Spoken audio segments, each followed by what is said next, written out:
Well, good morning, good afternoon, or good evening to everyone. My name is Mike Cohen. I'm a pharmacist, and I'm with the Institute for Safe Medication Practices. And we're calling from the East Coast of the United States. This is an international call. We are near Philadelphia, which is just south of New York, about 90 miles. And it's 7 a.m. here on the East Coast, probably about noon or 1 o'clock in Europe. And we have attendees I noticed from India. It's 5:30 p.m. there. They have a half-hour timing. And we have some people calling in from other areas of the world as well. And we're really appreciative that, all these folks are joining us for what we hope is a regular event. We're able to discuss medication errors that have been reported here in the United States to a program that we operate at the Institute for Safe Medication Practices, ISMP. We have the National Medication Errors Reporting Program, and we hear directly from the providers, from the practitioners that are out there. We are a multidisciplinary organization, so we have nurses, we have pharmacists on staff, and we also have a medical director who's a physician. And we participate in many different activities here in the country and liaise with many other patient safety organizations. In fact, we recently affiliated with a group called the ECRI Institute, ECRI, which stands for Emergency Care Research Institute. That is the former name. They just call them ECRI Institute these days. And their focus is largely on medical devices, but they get involved in many other areas of patient safety. And it's really been great so far to work with our colleagues at ECRI Institute. But at any rate, we've been doing talks like this, and we have a newsletter. So material that gets reported through our Medication Errors Reporting Program, it's really for educating others about what can go wrong with medications. And so we are very good about interacting with our colleagues here within ISMP, but also outside of ISMP to learn more about the individual events that get reported, including from the reporters themselves. And we publish them in a newsletter called the ISMP Medication Safety Alerts. That's a U.S. publication. We have colleagues in Canada at the ISMP Canada in Toronto.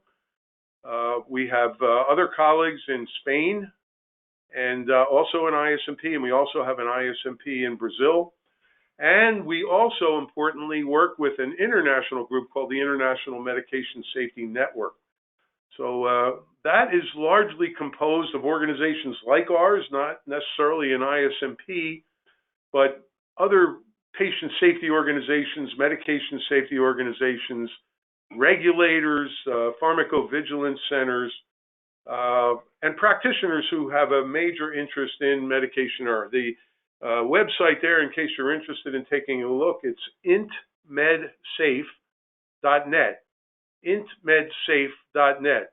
But the material we're going to be covering this morning is from our reporting program here in the United States. However, what we have done is we have chosen items to discuss that have international implications. We think you'll be familiar with most of these types of issues that we are going to cover this morning. So I want to welcome you and thank you again for participating in our webinar. And the title, by the way, Top Medication Errors Reported to ISMP in 2019. And again, we hope this becomes an annual event at least. I am going to get started now. I should mention I'm a pharmacist. I'm president of ISMP, and I'm going to serve as the moderator today, and I'll do a little speaking as well. I think what's going to happen here is I'm going to introduce my colleagues, and both happen to be pharmacists. I just mentioned that we're multidisciplinary. We have multiple nurses here on staff as well, but they're not going to be participating this morning. We have another program going on elsewhere that they have to attend. And our medical director is busy in surgery today, so he won't be able to be here either. However, I do want to introduce my colleague, Allison Hansen. Allison will be our first speaker. Allison has a Doctor of Pharmacy degree from Wayne State University in the Midwestern United States. And she also completed a residency program also in the Midwestern United States. and she worked 4 years as a hospital pharmacist at the University of Michigan. Now, after Allison is done, I'm going to have Nista Shah, who is also one of our fellows. And by the way, both of these fellows are international. They cover international in scope. So right from the start, they have been involved with interacting with our international colleagues. And you'll hear from both of them today. We recently attended a meeting in Rabat, Morocco, and they will have some other foreign travel as well outside the United States before their program is up. Now, my second speaker today, our second speaker is Nista Shah. Nista is from India, actually, but she attended school here in the United States at Temple University, and she graduated in 2018. She was also a student with us before she decided to go through the residency program for a year and then spend a year with us as our international fellow. So we'll hear from Allison in a minute as well. So I did want to mention that, we have some objectives.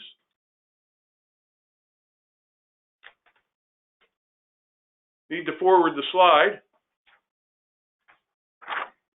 Our objectives, while we're waiting for the slide to appear, are basically to share globally relevant medication errors reported to ISMP between October 2018 and September 2019. So we're giving you a full year's worth of material. And we try to pick things, again, with international implications. We're also going to discuss prevention strategies that can be employed. And we're very, very happy that to know that the Uppsala Monitoring Center in Uppsala, Sweden, has assisted by making their constituency aware. So we know we have some pharmacovigilance centers and others in regulation from around the world that are also going to be participating in this program or listening in on this program. So we're going to talk about how we approach a medication error once it's reported, trying to learn all the facts about it, and then coming up with some prevention recommendations that we develop a consensus internally or use an evidence-based practice if one exists. And for a lot of the recommendations that we make, unfortunately, there aren't a lot of studies that would provide the evidence base that we need. So we do rely on a large number of peer reviewers before we put out any information on our prevention. And many of us here at ISMP have human factors training or other training so that, we have a pretty good idea of what might work and what may not work. We also all have pretty extensive clinical experience. All of us have been clinicians, mostly in acute care. We also have those that worked in community pharmacy or in ambulatory care. We also occasionally do some consulting, so we're able to get into facilities and see firsthand, but many of us have worked 20 or 30 years in practice, so we take that with us. So I did want to also point out that besides the objectives, we have the ability for you to ask questions.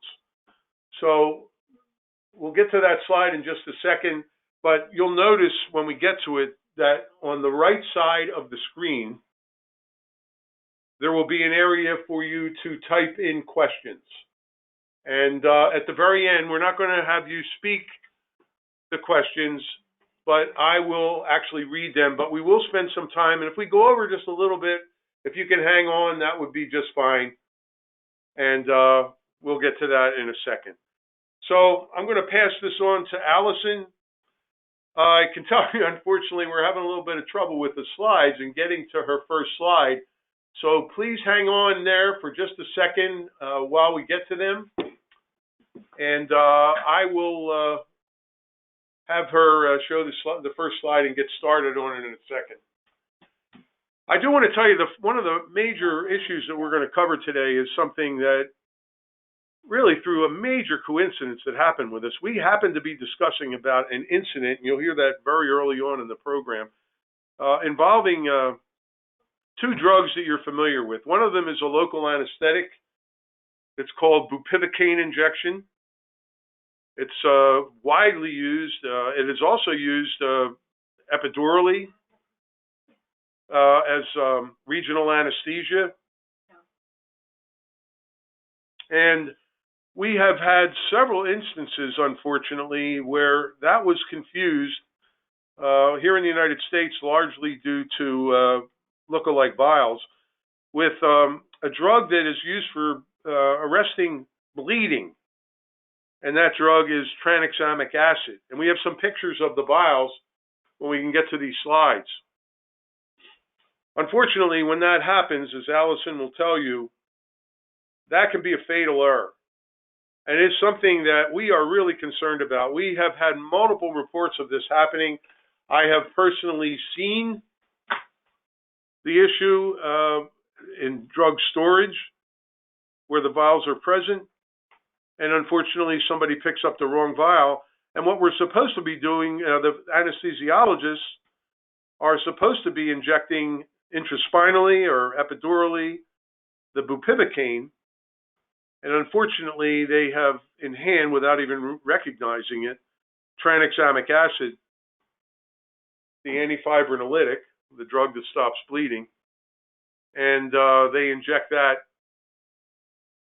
And unfortunately, that can be a fatal event or it can cause paralysis. And we have a number of cases that have appeared in the literature, I think about 25 or 30 cases. And as I was saying, we have multiple cases of this ourselves.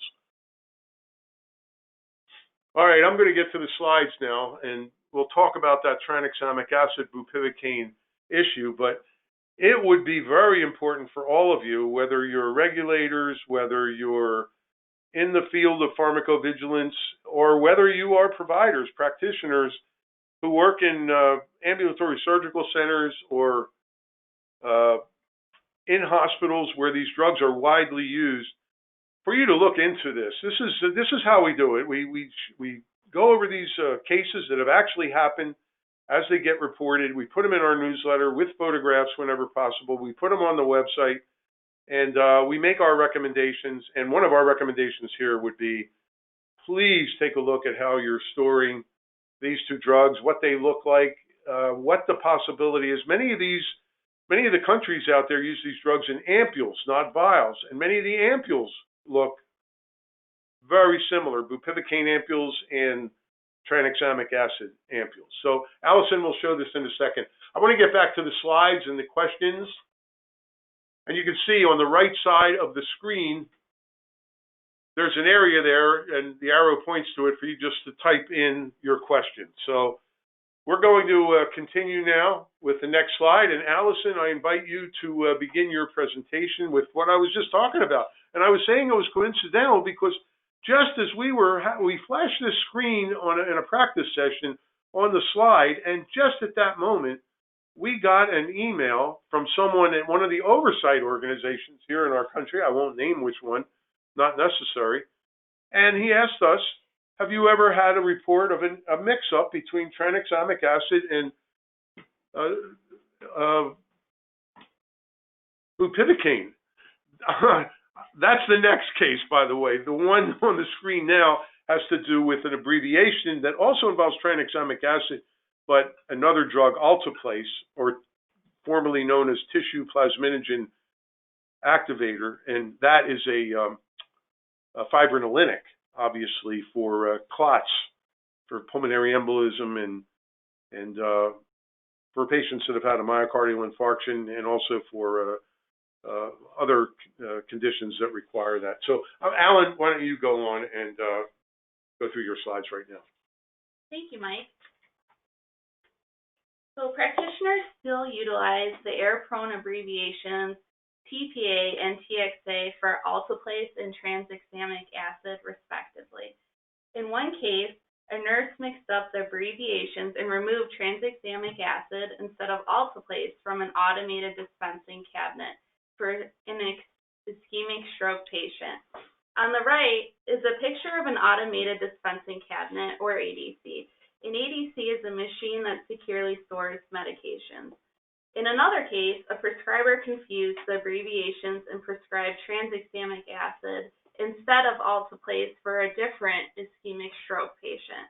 In both examples, this dangerous mix-up could have resulted in severe harm for the patient because these medications work opposite each other.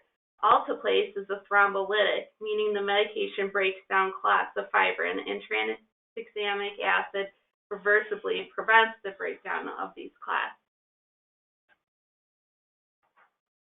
ISMP recommends avoiding abbreviations, including abbreviations for drug names in all verbal and written communication. We recommend utilizing the full generic or brand names only. We also recommend including an indication or reason for the medication to further avoid confusion.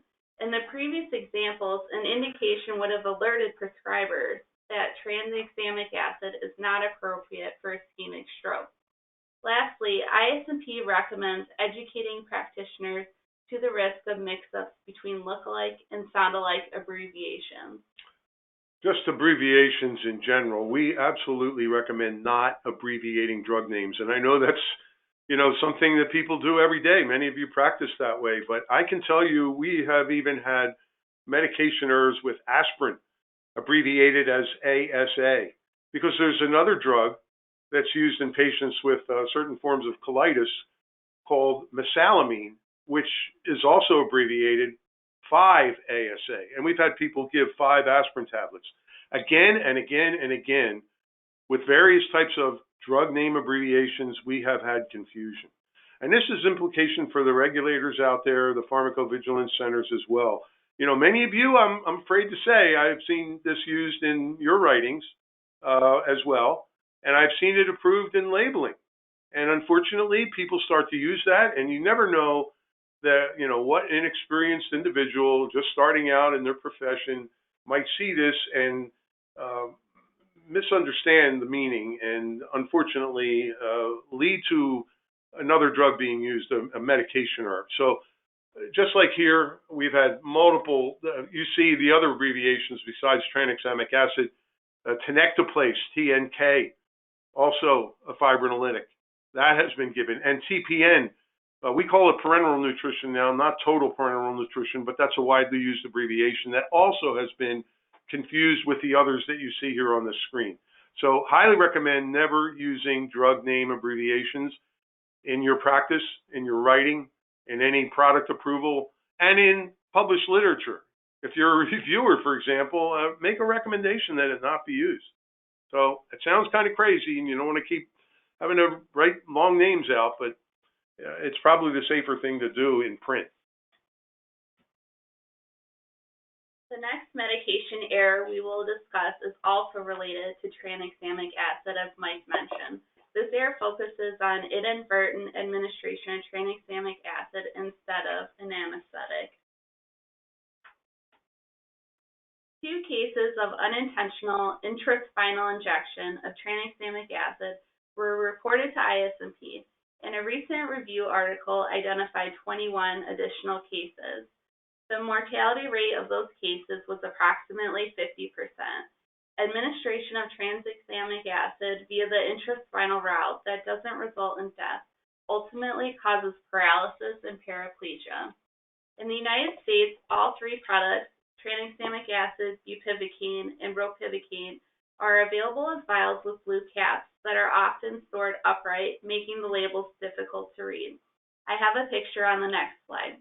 These medications are typically used in areas where barcode scanning is not utilized, such as the operating room or labor and delivery.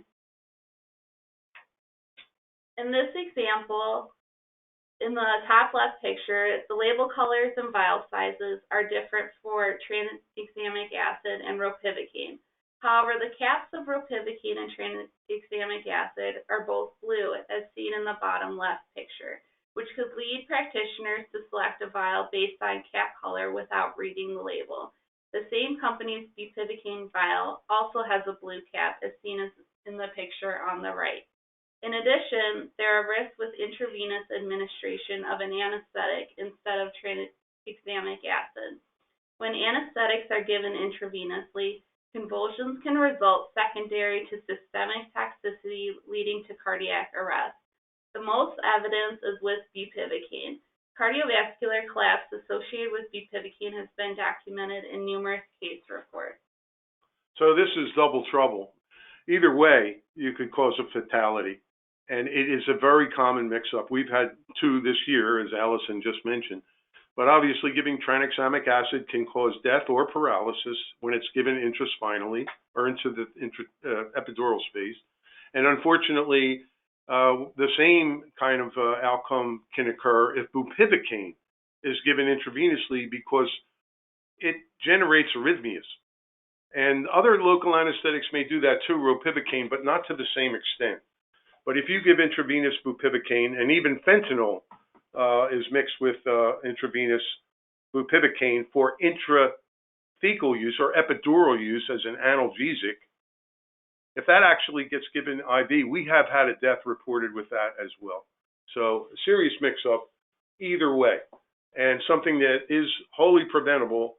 Pharmacists need to get involved and look at the storage areas and the perioperative area, for example, where these are widely used drugs, and look for these look-alike containers. Get involved with purchasing. We did think about warnings on the label. Unfortunately, this is a drug that's used by different routes of administration, not just intravenously. And I'm talking about tranexamic acid here, even used orally. And so it's hard to put a, do not use intravenously, a negative statement, which is we don't even like. You'll hear more about that in a second too. But even if we said for epidural use, that wouldn't be the only way it could be used. So we're thinking that out. One of the things that we do at ISMP, we work very closely with colleagues of ours within the Food and Drug Administration here in the U.S. There's a division of medication error prevention and analysis, and they actively look at the medication errors that get reported to them or to ISMP. We share all of the medication errors, and we routinely meet with them. And this is one of the drugs that we have discussed actually in the past. We frequently, when something comes in, we will make a recommendation to FDA. Obviously, they, as a regulator, they can't really interact with us and tell us all the things that they're doing internally, but we know that they're working hard to prevent these errors, and this is one of the things I know that they've been looking into. Next. As Mike mentioned, ISMP recommends purchasing these products from various manufacturers to help differentiate the vial appearance. We also recommend purchasing pre-mixed tranexamic acid intravenous bags if possible. We recognize that in the United States, tranexamic acid pre-mixed bags are labeled for patients with hemophilia for short-term use to reduce the risk of hemorrhage during and following tooth extraction. However, we feel these pre-mixed bags can be utilized for the same indications as those associated with the vials. In general, pre-mixed bags have been shown to decrease the risk of medication errors and can differentiate the product from anesthetic vials. ISMP also recommends avoiding upright storage of the vials to ensure the labels are always visible instead of just the cap.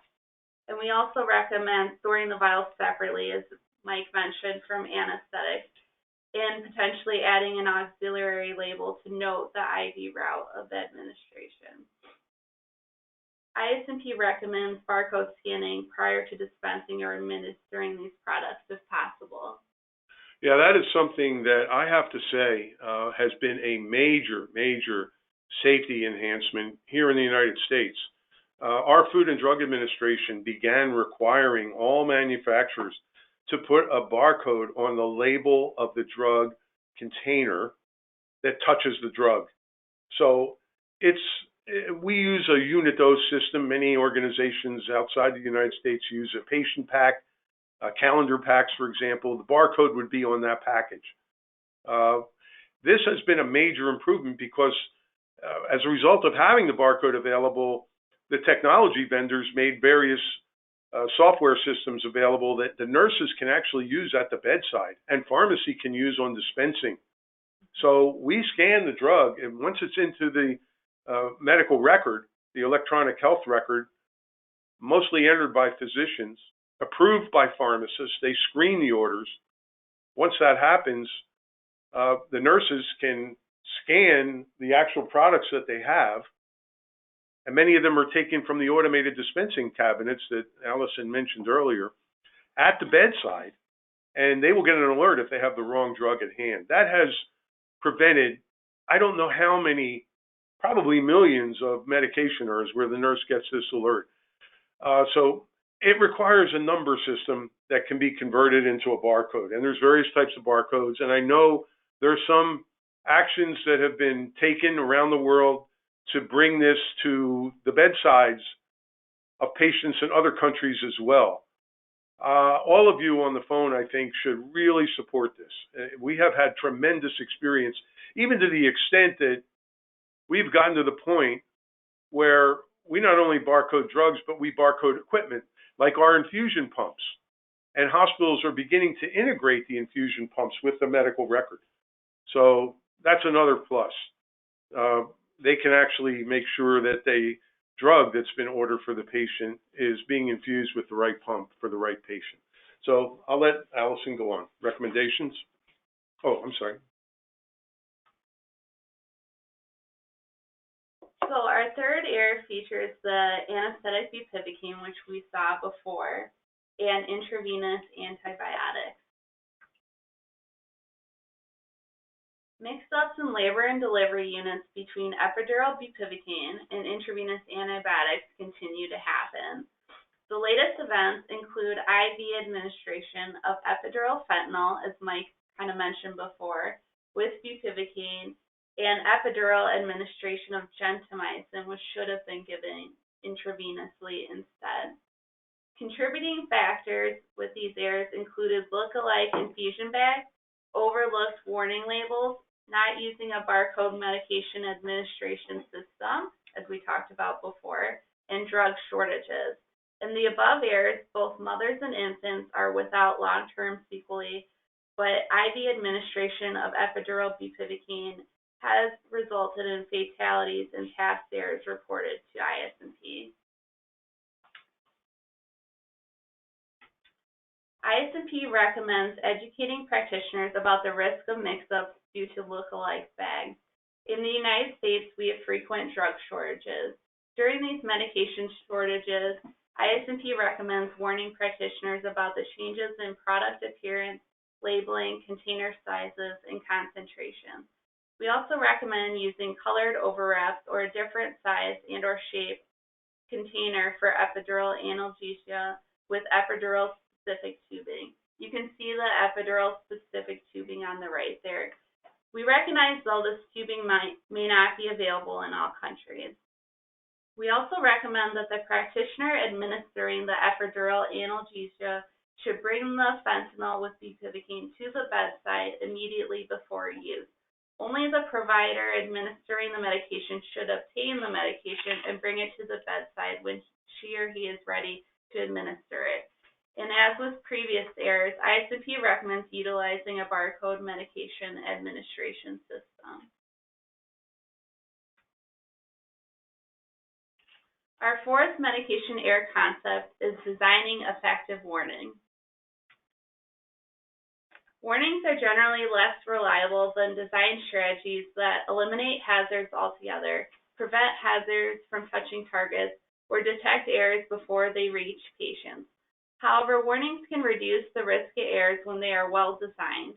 If warnings do not reach the target audience, capture attention, and cause the recipient to understand the warning and the required response, the warnings will not be effective. ISMP recommends printing visual warnings in big, bold font using mixed case letters, not all uppercase letters, so the warning is easier to read. We also recommend making sure the warning is clinically important. ISMP recommends using the correct signal words. For example, use caution for warnings or warnings for injuries that might occur, and use danger for serious hazards that are more likely to occur. We also recommend using color to draw attention to warnings. And we also recommend using affirmative warning when possible. This means avoiding negative statements, as Mike mentioned earlier.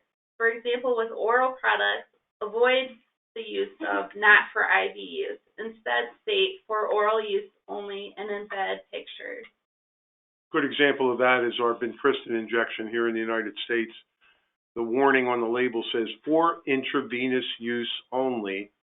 Administration by other routes is fatal. So rather than a negative warning, do not give into the intrathecal space. Some people might see for intrathecal, and unfortunately that could lead to an error. So we use positive statements. Our next AIR focuses on sedation, neuromuscular blockers, and automated dispensing cabinets. In the United States, national news exposed the details of a fatal medication error in which a neuromuscular blocker was inadvertently administered to an unventilated patient. Intending to administer intravenous Versed or midazolam to a patient in radiology with claustrophobia, a nurse mistakenly selected vecuronium from an automated dispensing cabinet screen using the override function after typing into the machine the first two letters of the drug name, VE, for Versed. The nurse obtained the medication, vecuronium, from the neurologic intensive care unit and brought the medication to radiology, where she administered it to the patient. Sadly, the patient was not monitored and was found in full arrest 30 minutes later. The patient died the next day. When a patient receives a neuromuscular blocker, the patient is completely paralyzed. The patient cannot communicate, shout, or breathe. Without ventilation, the patient was unable to breathe and suffocated while completely alert. ISMP recommends assigning a minimum number of letter characters to select high alert drugs to minimize errors and confusion with other drugs that start with the same beginning characters. As we saw in the last AIR, VE could be Versed or vecuronium. ISMP recommends a well-placed independent double check for select high alert drugs, and potentially that would have helped catch this error. We also recommend establishing a standard process for administering and monitoring patients who require sedation. Also, ISMP has requested automated dispensing cabinet manufacturers make software changes requiring at least 5 letters during medication selection from the machine. ISMP is happy to report 2 automated dispensing cabinet manufacturers in the United States will now allow hospitals to require more letter characters. ISMP has also requested that drug manufacturers clarify the warning message on vials. Lastly, ISMP recommends practitioners routinely review automated dispensing cabinet policies and procedures. In this case, the override the nurse performed would be against common policies and procedures.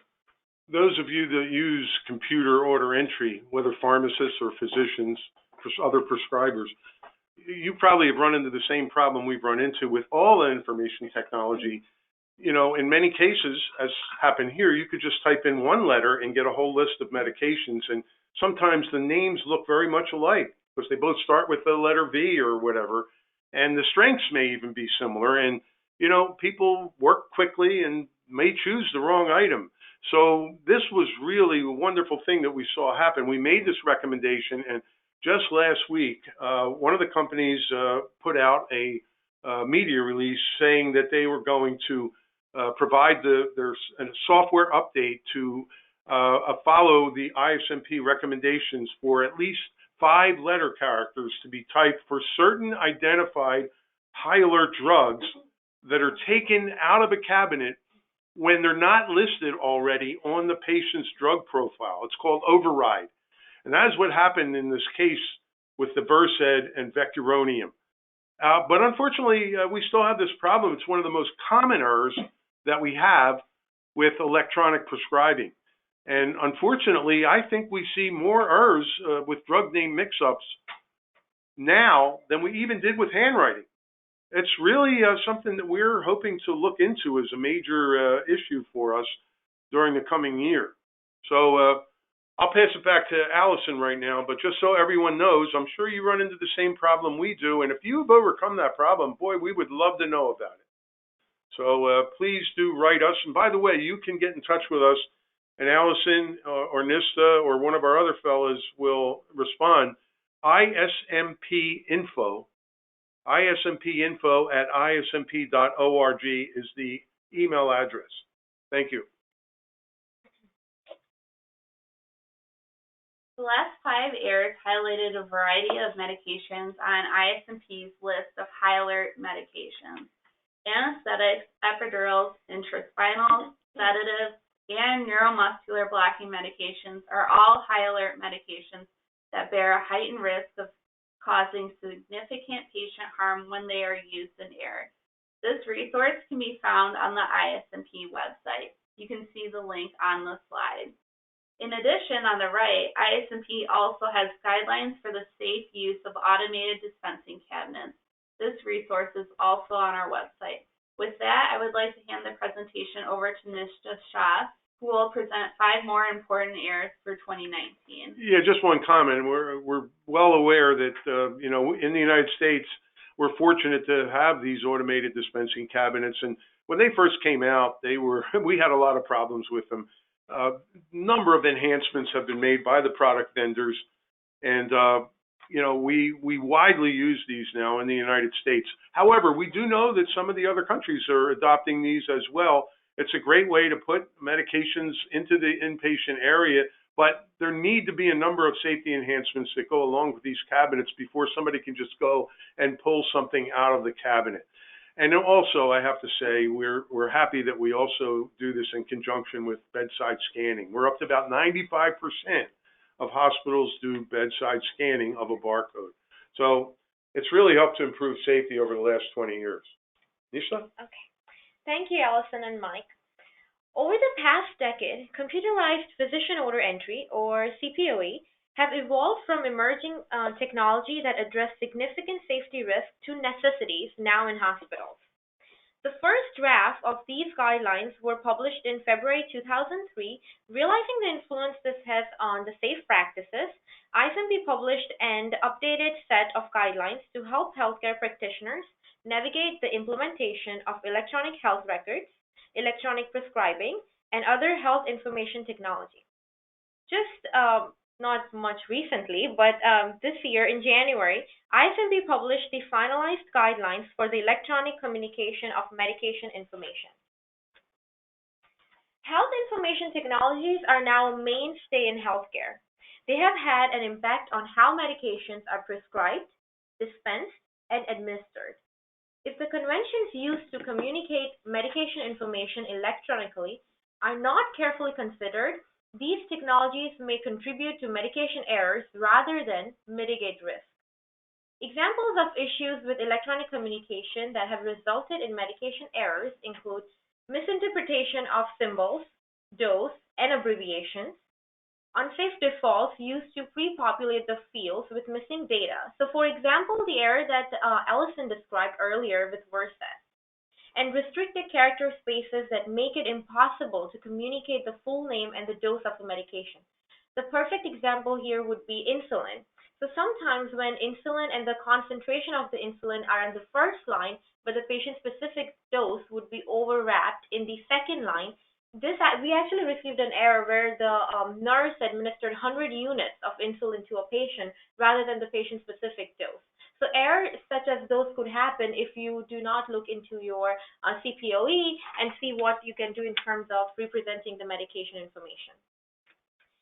ISMP's new guidelines address safe communication of medication when working with electronic formats, including electronic health records, pharmacy computer systems, and e-prescribing systems. The guidelines provide specific recommendations for the safe presentation of electronic information regarding the drug name, doses, dosing unit, weight, direction, product selection, complete medication orders, and also they provide some system design recommendations regarding the medication information and patient information. This guideline is available on the ISMP website under the Tools and Resources tab for free. In April 2019, ISMP received an error involving telecommunication of a poison control center recommendation. A patient with insecticide poisoning presented to the emergency department. The product ingested contained acephate, which is an organophosphate, and the patient appeared to be suffering from organophosphate poisoning.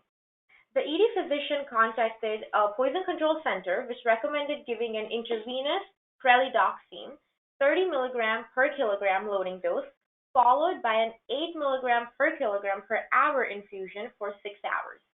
However, the ED physician heard peridoxime instead of pralidoxime. Peridoxine, also known as vitamin B6, was then ordered by the ED physician.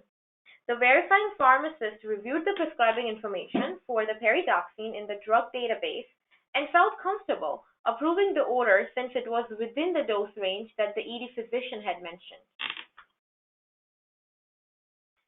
The pharmacist had enough peridoxine vials on hand for the 2,200 mg bolus dose that was calculated for the patient, but he had to borrow more vials from another hospital to compound the follow-up maintenance infusion.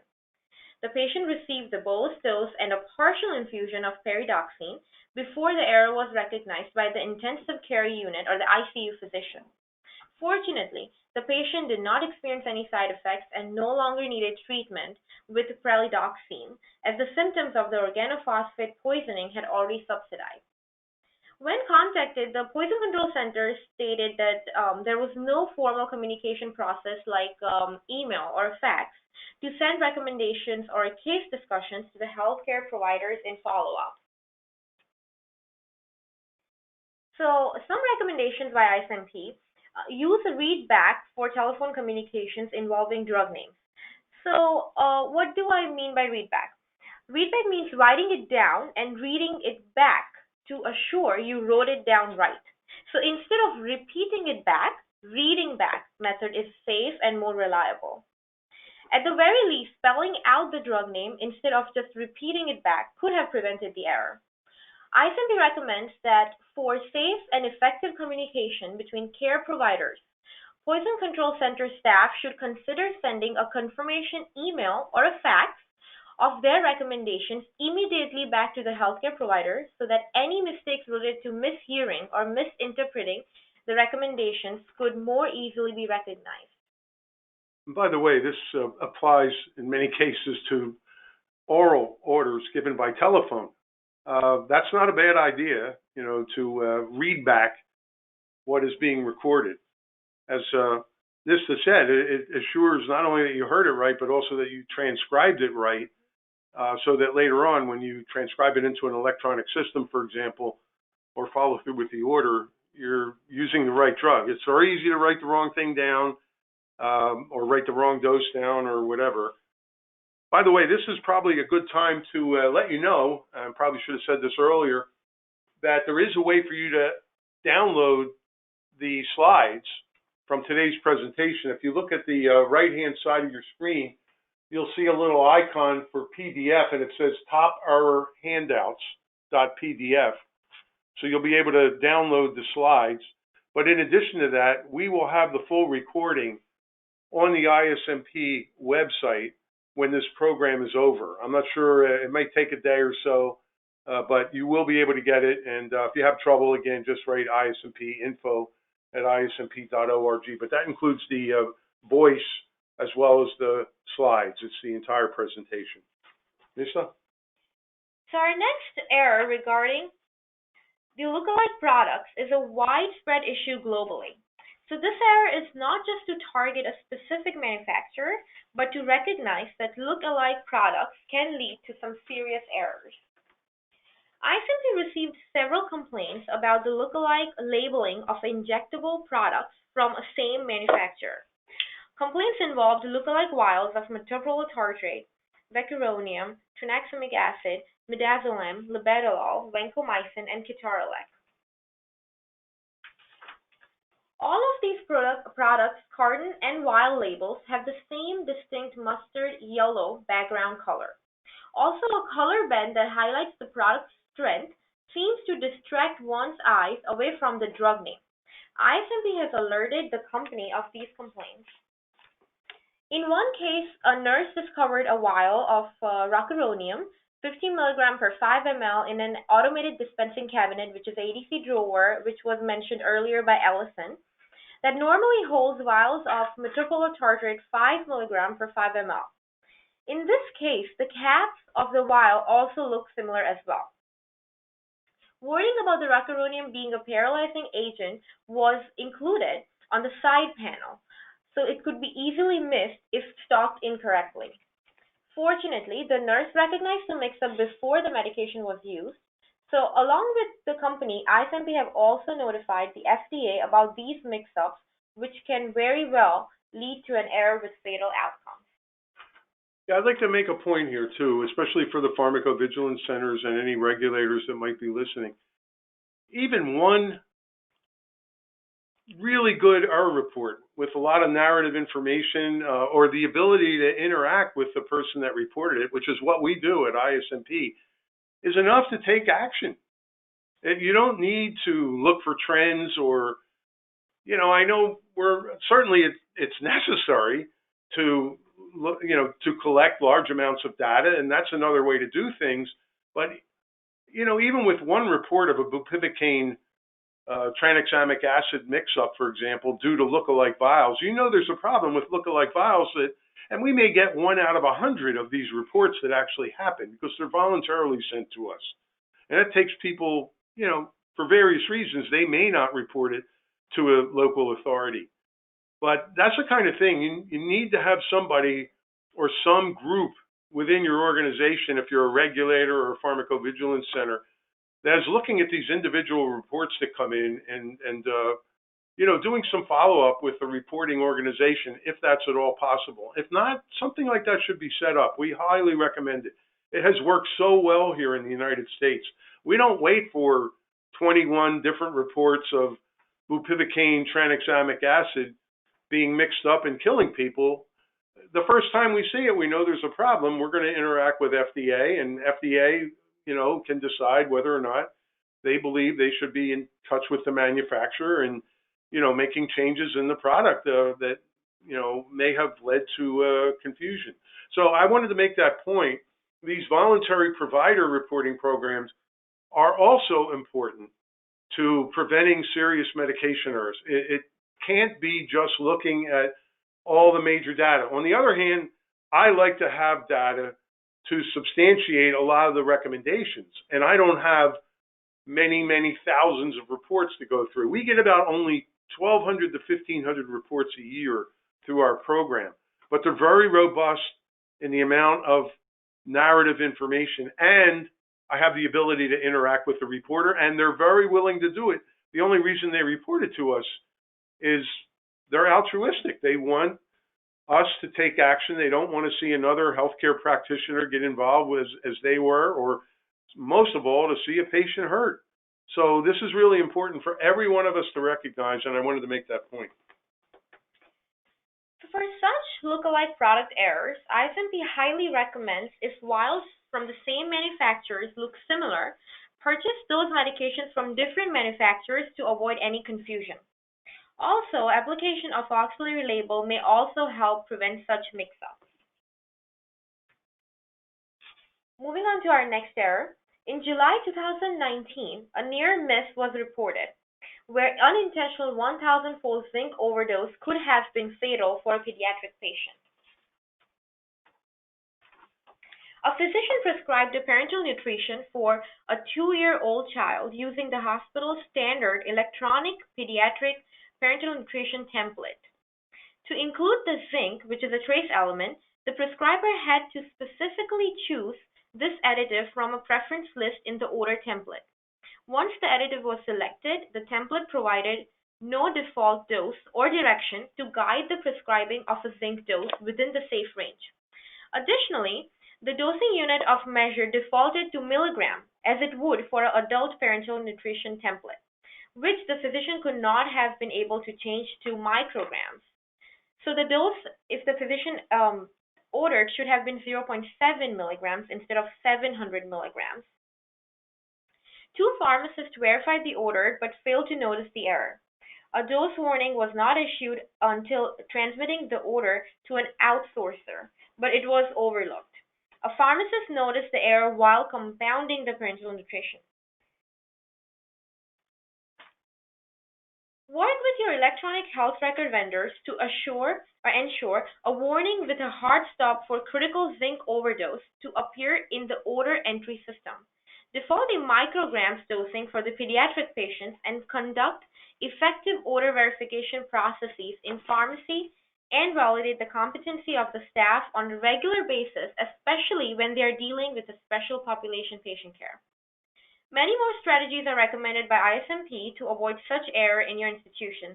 Detailed recommendations can be found in the ISMP's July 4th, 2019 Acute Care newsletter. Since this was the main article, it is also available for everyone to access for free from our website. Like in previous errors presented, one of the most common error reports involving drug name mix-ups that we receive these days is where the first few letter characters bring up multiple drug names on the screen.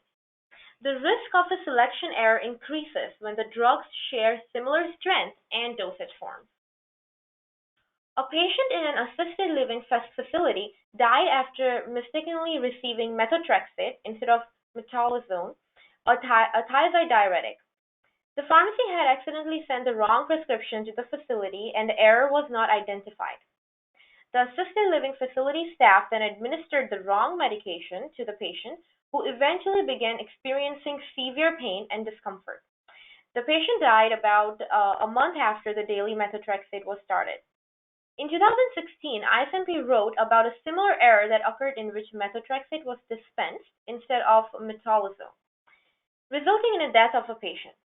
Mix-ups between these drugs have also resulted in metolazone being dispensed instead of methotrexate. For a long time, ISMP has recommended typing at least 5-letter characters, which Alison mentioned earlier, and I mentioned about the safe electronic communication of medication information guidelines as well, to reduce the number of different drugs that might appear on the screen. Including the indication with all prescribed medication may also help avoid these kind of errors. ISMP also recommends using tall-man letters for metolazone to help differentiate it from methotrexate, and employing a hard stop in prescribing and dispensing software to prevent daily methotrexate from being entered without an appropriate cancer indication. Methotrexate has been such a global issue in many different ways that as a safe practice, consider establishing a system to ensure review of all methotrexate prescriptions that have been dispensed for patients within the past 24 hours. Here is a list of our confused drug names, which is also available on our website.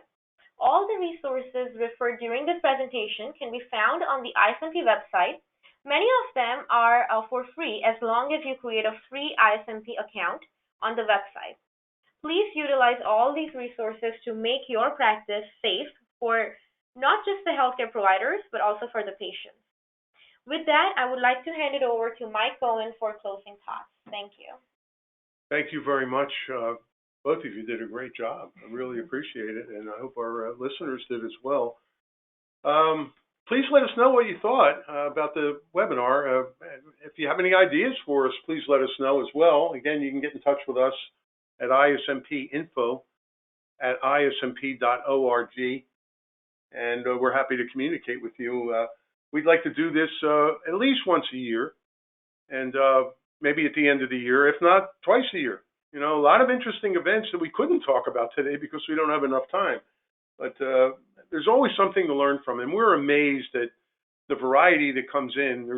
We've been doing this for over 25 years now. We're in our 25th year. And that was in January, our 25th anniversary. And I can tell you, for example, that zinc overdose that you just heard about was Nista talking. Do you ever think 1,000-fold overdose could actually reach a patient? Well, we have had 2 such cases.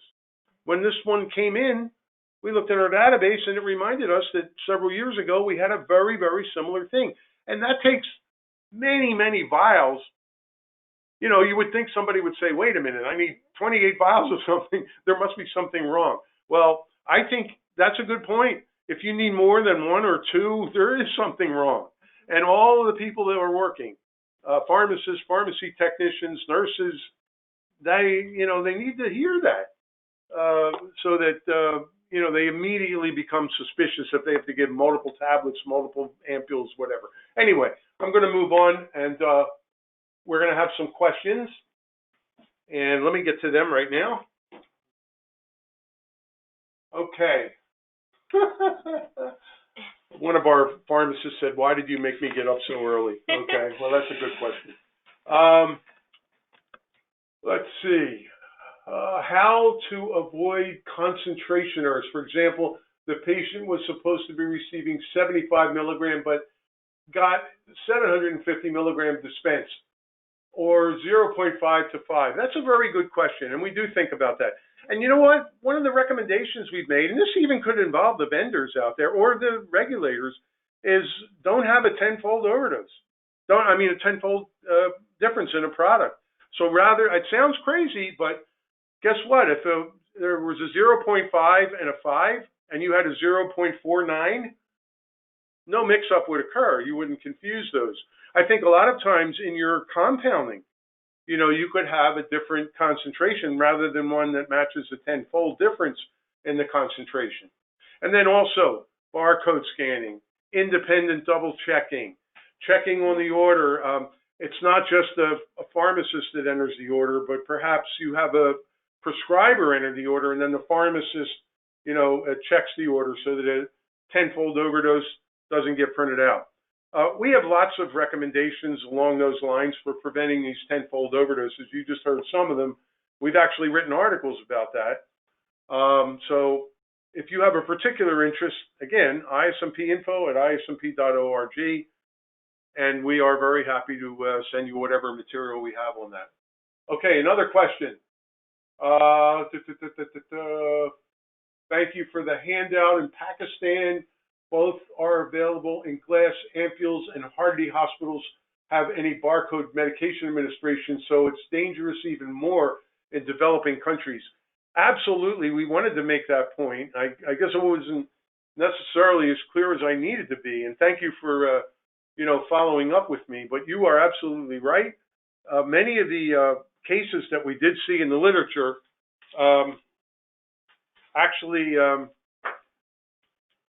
many of the cases that we saw in the literature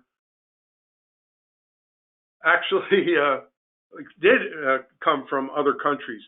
Here in the United States, we have a group called the Anesthesia Patient Safety Foundation, and they reviewed this mix-up between tranexamic acid and bupivacaine as well. And many of those were from outside the United States. Okay, what else do we have here? Is there any regulatory guidance and/or restrictions regarding the prevention of look-alike medicines during the process of validation of marketing authorization? Well, here in the United States, we not necessarily look-alike, but our Food and Drug Administration has guidelines for safe labeling and packaging of medications. It's on their website, and in fact, if you type in U.S. FDA safe labeling and packaging, I don't remember the exact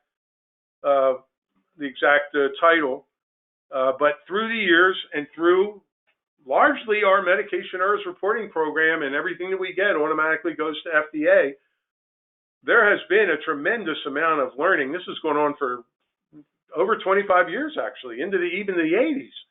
And they put together recommendations for industry and a guidance. It's not necessarily official that all the companies have to follow it, but it is highly recommended, and FDA will bring this up, if there's a specific problem that has been identified. So I would definitely take a look at that. We have also written widely. We have a book chapter on safe labeling and packaging of medications, and it has everything like don't use certain abbreviations, don't put a 0 after a decimal point. That contributes to some of the tenfold dosing errors. Or a comma in outside the United States, 10, 0 instead of just 10, might get misread as 100. Well, there are multiple recommendations, and yes, they do touch on look-alike in other ways as well. So we are very focused too on the United States Pharmacopoeia recommendations, and a chapter in the United States Pharmacopoeia, which is a standards organization here, used outside the United States as well, and they have a whole section on safe labeling and packaging in Chapter 7 of the USP. So that's something else I think those of you that are regulators should be aware of. So if there's any specific questions, again, ISMP info at ismp.org. I am happy, and Nishna and Allison would be more than happy to follow up with you. And so I hope that answers your question. And we will take, it's actually 8 o'clock now in the East, so we are at the 1 hour limit. I'm going to take one more, and again, this will be available on our website. Let's see, could you specify the age group which experiences most of these ERRs? Actually, that is the kind of question that we can answer with the type of data that we collect. That is something I think that you could find trends. The pharmacovigilance organizations would be able to do something like that because they capture that information. And our FDA might be able to do that, or there might be a focused effort, a study that looks at large numbers within a population or a specific population to get that kind of information. But that's critically important.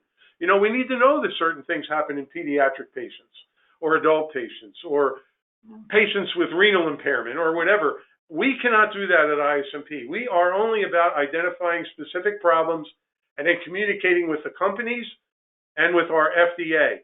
And I will tell you, they have prevented hundreds and hundreds, if not thousands, especially when you add up all the product changes that have been made that are required by a USP or by FDA, where all manufacturers have to make a change. For example, with our concentration expression, we don't allow just the amount per milliliter on the commercial product label.